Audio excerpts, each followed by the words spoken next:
जय परशुराम। नमस्कार आप सभी। जय परशुराम। नमस्कार दोस्त। नमस्कार, जय श्री राम। जय परशुराम जी की। स्वागत है आपका सेंस इंडिया न्यूज में।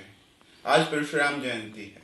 परशुराम जयंती इसलिए नहीं मनाई जाती क्योंकि वो भगवान के छठे अवतार हैं। परशुराम जयंती है, ये जयंती उत्सव इसलिए मनाए जाते हैं क्योंकि हम अपनी संस्कृति के करीब रहें। क्या है हमारी संस्कृति? क्या वो संस्कृति को कोरोना का डर हो सकता है? इसका उत्तर है नहीं। जो संस्कृति इस प्रकार की हो जहाँ पे राम राम कहने का प्रचलन हो, हाथ जोड़ के नमस्कार किया जाता हो, जहाँ चरण स्पर्श किया जाता हो, जहाँ रसोई बनाने से पहले रसोई धोई जाती हो, उसके बाद वहाँ पे रसोई बनाई जाती हो, खाना खाने से पूर्व हाथ धोना, खाना खाने के बाद हाथ धोने की परंपरा हो, जहाँ स्वच्छता को सर्वोपरि रखा जाता है, क्या उस परंपरा को कोरोना का डर हो सकता है? जी बिल्कुल नहीं। जब से हमने पाश्चात्य संस्कृति धारण की है तब से हमारे संस्कार धूमिल होते जा रहे हैं। इसी का परिणाम ये कोरोना वायरस या इस तरह की कुछ बीमारियां हैं जो फैल रही हैं, जिनका संक्रमण हो रहा है और हम भयभीत होते जा रहे हैं। तो आज परशुराम जयंती पर एक अच्छा अवसर है कि हम अपनी संस्कृति की ओर चलें, हम राम की ओर चलें, हम शांति की ओर चलें, हम अपने संस्कार की ओर चलें। जब परशुराम की बात आती है तो नारी सशक्तिकरण की भी बात होनी चाहिए, क्योंकि परशुराम जी ने अत्रि मुनि की पत्नी और कई लोगों के साथ मिलकर नारी सशक्तिकरण का कार्य किया था। उन्होंने अपनी माता के स्वाभिमान की रक्षा के लिए पृथ्वी को 21 बार क्षत्रिय विहीन कर दिया था। तो हमें नारी सशक्तिकरण और नारी सम्मान पर भी ध्यान देना चाहिए, और ये भी ध्यान देना चाहिए कि परशुराम के पास विद्या भी थी और शस्त्र भी था। हम यदि दोनों का समान रूप से उपयोग करेंगे तभी हम जीवित रह सकते हैं। उन्होंने भीष्म को शिक्षा दी थी, कर्ण को शिक्षा दी थी, द्रोण को शिक्षा दी थी, और जब मुसीबत आई थी तो परसे से क्षत्रियों का संहार भी किया था। इसलिए हमें उनका अनुसरण करना चाहिए। इसी चीज पर और भी लोगों ने अपने विचार रखे हैं, जिनकी वीडियो आगे कुछ इस प्रकार। एवं आप सभी के परिवार को परशुराम जयंती की हार्दिक शुभकामनाएं। जय श्री राम। जय परशुराम जी की, जय गुरु वशिष्ठ जी की।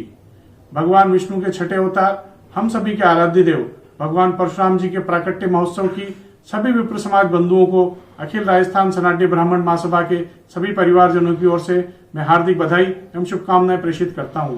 मित्रों, जैसा कि हम सब जानते हैं कि कोरोना वैश्विक संक्रमण महामारी के चलते हम सभी अभी अपने घरों पर लॉकडाउन की स्थिति में हैं।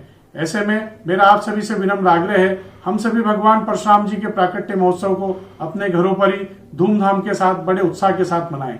आप सभी घरों पर घी के दीपक लगाएं, भगवान परशुराम जी की आरती करें, उनका वंदन करें और उनसे प्रार्थना करें कि हमें इस वैश्विक महामारी से शीघ्रता से निजात मिले। बंधुओं, ये कठिन परिस्थितियों का समय है। ऐसे समय में हम सभी को सेवा संकल्प का भी एक हमें संकल्प करना चाहिए। हम सभी जरूरतमंद लोगों की जितनी मदद हो सके अपने आसपास, अपने गली मोहल्लों में जितना ज्यादा से ज्यादा हो सके हम उनकी मदद करने का प्रयास करें। अगर कोई व्यक्ति भूखा है तो उसे हम रोटी खिलाने का प्रयास कर सके। ऐसी परिस्थितियों में जो निरीह जानवर हैं, जो पशु पक्षी हैं, उनके भी भोजन का, उनके भी दाने पानी का हम सभी को इस सेवा संकल्प के साथ पूरा करना है। मेरा आप सभी से विनम्र आग्रह है कि सभी स्वयं का भी ध्यान रखें और अपने आसपास सभी जरूरतमंदों का भी ध्यान रखें। आप सभी को पुनः परशुराम ब्राह्मण कल्याण परिषद की तरफ से मैं अनिल तिवारी, संयोजक, आप सबको भगवान परशुराम जयंती की शुभकामनाएं देना चाहता हूँ। 25 अप्रैल को भगवान परशुराम जी की जयंती है, प्राकट्य महोत्सव है। परशुराम जयंती की सभी देशवासियों को बहुत बहुत शुभकामनाएं, सभी देशवासियों का बहुत बहुत अभिनंदन। परशुराम जी का जन्म त्रेता युग में ऋषि जमदग्नि के यहाँ पर हुआ। उनकी माता का नाम रेणुका था। कहा जाता है भगवान विष्णु के छठे अवतार, जिन्हें आवेशावतार भी कहा गया, परशुराम जी ने आवेशावतार रूप में जन्म लिया। परशुराम जी के शिष्य भीष्म पितामह और दानवीर कर्ण जैसे योद्धा रहे हैं।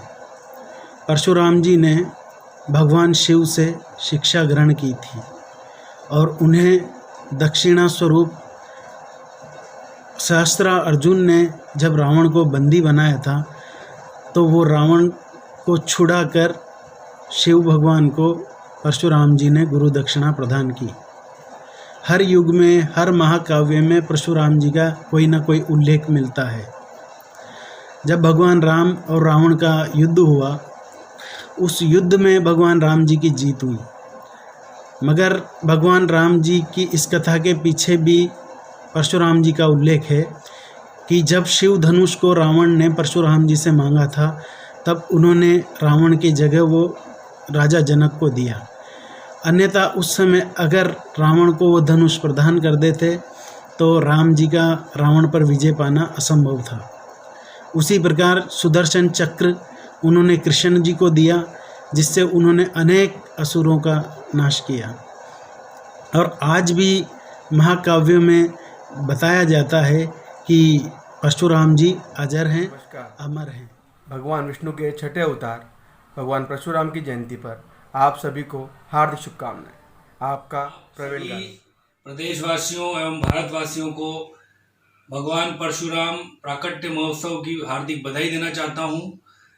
मैं ब्राह्मण कल्याण परिषद महामंत्री होने के नाते इस घड़ी में जब महामारी पूरे विश्व में फैली हुई है, मैं सभी से निवेदन करता हूं कि भगवान परशुराम जयंती एवं प्राकट्य उत्सव में सभी लोग, जो निर्धन लोग आपके आसपास हों और जो बेजुबान पक्षी पशु आपके पास हों, उनको भूखा नहीं। नमस्कार दोस्तों, भगवान विष्णु के छठे अवतार, शस्त्र और शास्त्र के प्रख्यात ज्ञाता और अधर्म के खिलाफ अपनी लड़ाई लड़ने वाले भगवान परशुराम जी की जयंती की आप सबको बहुत बहुत शुभकामनाएं। जय श्री राम, जय परशुराम। मैं माँ गायत्री जन सेवा समिति की ओर से सभी ब्राह्मण बंधुओं को परशुराम प्राकट्य दिवस की हार्दिक शुभकामनाएं देता हूँ, बहुत बहुत बधाई देता हूँ। जैसा कि आप सबको बताया, आज भगवान परशुराम जी की जयंती है। भगवान परशुराम की इस जयंती पर आप सब जय परशुराम जी की। भगवान परशुराम के प्रागट्य दिवस पर आप सभी को सभी प्रदेशवासियों को एवं समस्त राष्ट्र के नागरिकों को परशुराम जयंती की हार्दिक शुभकामनाएं। परशुराम जी की तरह हम तपस्वी बने और अपने घरों में रहें, इसी तरह हम कोरोना से बच सकते हैं।